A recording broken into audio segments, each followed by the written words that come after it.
Hey guys, today I want to talk to you about documenting your business's SOPs and why that is critical for exiting your business. First of all, it increases the value, right? Having plans and procedures written down, documented, filmed, in place for every single thing that your business does makes your business so much more attractive. A lot of people looking to buy businesses don't want to buy your job, right? How many people exit their business and you're a skilled practitioner, right? You're a mechanic, you're a carpenter, an electrician, whatever it is. A lot of these skilled businesses, they don't want to go on the service calls. They want to buy the business to let it do its thing. Right? And if things are not documented, then who's going to want to pay for that? Right? So number one is it increases how much people are actually willing to pay. So the business is not dependent on you or anyone else.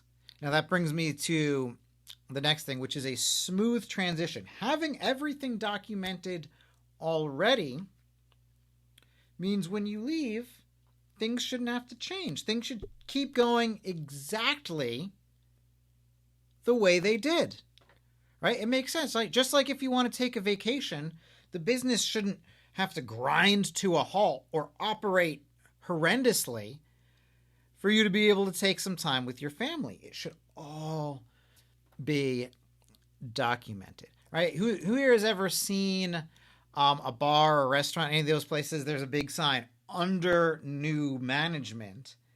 And usually that's an extreme statement, right? Because it could mean, hey, the people that ran this sucked so much that we want to let you know that we're going to do things differently, right? That's what it frequently means. Hopefully. It's terrible if you see a sign that says under new management. If the place was running perfectly fine, why would anyone put that sign up in the first place? Like, hey, we've changed all the policies and procedures, right? It's not the same issues that caused this place to go out of business in the first place. We actually know what we're doing. So if you can hand over a business with the policies and procedures in place,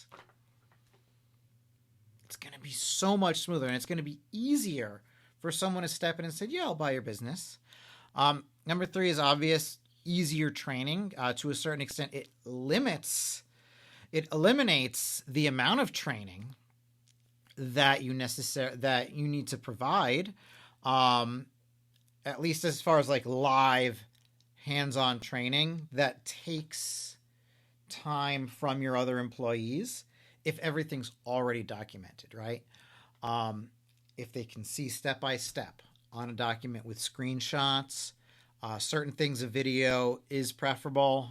Maybe I'll make a video at another time, or if you want to book a consultation with me, we can talk about what's better to be recorded on video, what's better to be in written form, and to me that includes, labeled screenshots. A lot of times it's both. It just depends on what you're doing. Something not on a computer, sometimes it's best to film on a tripod. Something on a computer, sometimes it's good to do a screen share. It depends what kind of policies you're putting in place, what kind of procedures, but just having them there and having them organized is going to make life so much easier. Does that mean that you should never have a trainer with a PowerPoint go over some stuff? No. I've been a trainer for a long time, and I think it's critical to have someone show you what to do sometimes, especially anyone that's ever seen job postings on Indeed or also, you see that a lot of times companies want such hyper specific knowledge, like, oh, you need X amount of years with certain software, when, quite frankly, the the way whatever that software was operating 5 years ago is probably so different from how it operates today that having someone that was using the software 5 years ago is probably not as important as someone that knows where the buttons are for that software today, right? So I do think it is important to update your policies and procedures and have a policy and procedure in place for updating your policies and procedures in place. My friend Carl over at ROI Machines gave me a great piece of advice. He said, one of my KPIs for everyone on my team is that they need to either create a new SOP or update one every week, because that way the processes are always improving 100%. So training is way easier when you've got everything documented, right? And you're not relying on your knowledge, the knowledge of a trainer, the knowledge of a senior employee. The business actually can stand the test of time, right? If everything is documented. It'll be easier to bring in new people, less of a transition when people move out. So organizing that training is huge. It also provides you some legal protection, right? You don't want to get sued by people buying your business. They claim fraud, all this. If you have everything documented, you're going to win those cases, right? If you have the process, also, like, a lot of industries are super regulated.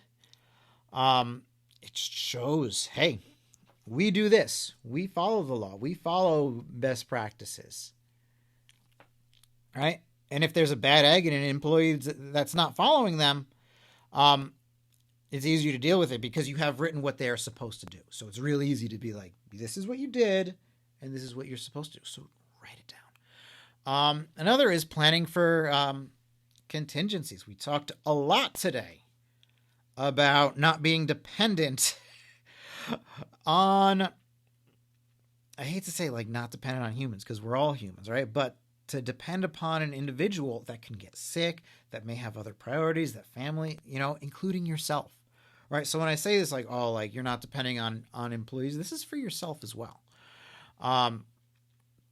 But it helps if someone is out sick. It'll be easier to get someone to cover them. It makes cross-training a lot easier to have everything documented so people don't have to take too much time to follow everyone around. Like, if it's documented, it can be a slower, more gradual training process where people can go through, and it might be mountains and mountains and mountains, and it might take months to go through every, depending on the role, right? For some roles, the SOPs could fit on a napkin, right? The principle is still the same. So whether your business requires a napkin's worth of SOPs or nested folders within nested folders within nested folders, depending on the complexity, it's still important. And I would just say document 100%. And document the process to keep the documentation going. I personally just love to do screenshots and have a Google Doc as I go through. ChatGPT has been a great tool, along with Google Bard. I like to put a lot of stuff in both of them for comparisons, and sometimes I'll feed the input of one into another. But you can use AI a lot to build your policies. And I also recommend editing policies on the fly, just like I was talking to you about Carl at ROI Machines, like updating SOPs. One thing that is, especially with the written SOPs, it's easier to do. With the video ones, it could take a little more time, but again, just depends upon what the job is. As I go through things, and this is something I learned from Carl, have the SOP up, tweak it. Little tweaks. Hey, actually, I didn't do that. I did this. Actually, I'm going to save 10 seconds by doing this.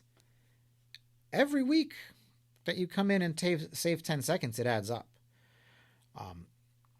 So those are my suggestions for documenting everything so that you have a business that you can exit from. And if you need help putting these policies in place, or you're thinking about exiting your business, please let me know. I'm happy to book a consultation with you. Also happy to make videos for free. So if you have something you'd like me to make a video on, please let me know in the comments, and I'll talk to you soon. Love you guys. Thanks. Bye.